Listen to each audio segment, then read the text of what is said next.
In the dust of history, some names are whispered like legends. Others, though, are screamed like warnings. This is a story about both. It's about a wonder of the world born from pure devotion and completely erased by ambition. And it all comes down to a really unsettling question, one that people have been asking for thousands of years. How do you make your name last forever? Do you create something magnificent for the ages? Or do you just destroy it? So our story takes us to Ephesus, right near the coast of what is now Turkey. This was the home of one of the 7 wonders of the ancient world, the great Temple of Artemis. And listen, this was not just another temple.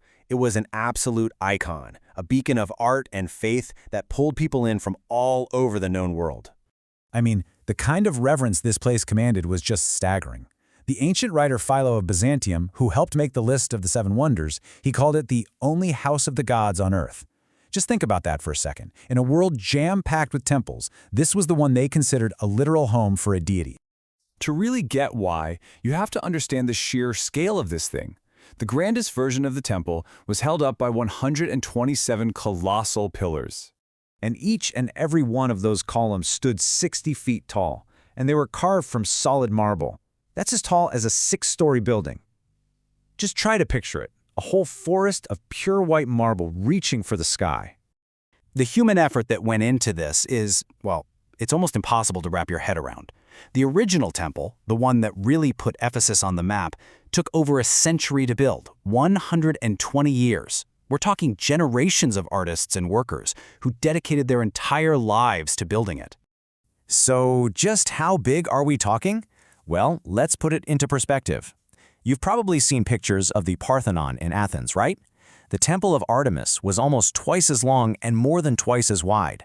Plus, it was the very first monumental building in history made completely out of marble. Just an absolute engineering marvel. And anyone who actually saw it, they never forgot it. Antipater of Sidon, another guy who chronicled the 7 wonders, wrote this after he visited. And keep in mind, he'd seen the pyramids, the Hanging Gardens of Babylon, the whole list. But he said that when he saw the Temple of Artemis, all those other marvels just faded. And then, on a single night, this monument to the gods, this wonder of the world, went up in flames. The year was 356 BCE. The temple, which had been funded by the legendary King Croesus, had stood for 2 centuries. But on the very same night, a baby named Alexander, who would later become Alexander the Great, was born. The temple burned to the ground. So, you might be asking yourself, how does a building made of solid marble burn down? Well, it had one critical vulnerability.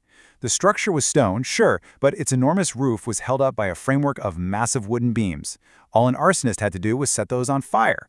The heat became so intense that it cracked the marble columns and brought the whole thing crashing down. Total devastation. And this wasn't an accident. It wasn't an act of war. It was a deliberate work of one man. A man who didn't want to be famous. He wanted to be infamous. You know, his crime was so uniquely awful, so driven by this sick hunger for notoriety that it actually gave us a whole new concept, herostratic fame. It's this idea of wanting to be known no matter what it takes, even if it means your name becomes a symbol of destruction forever.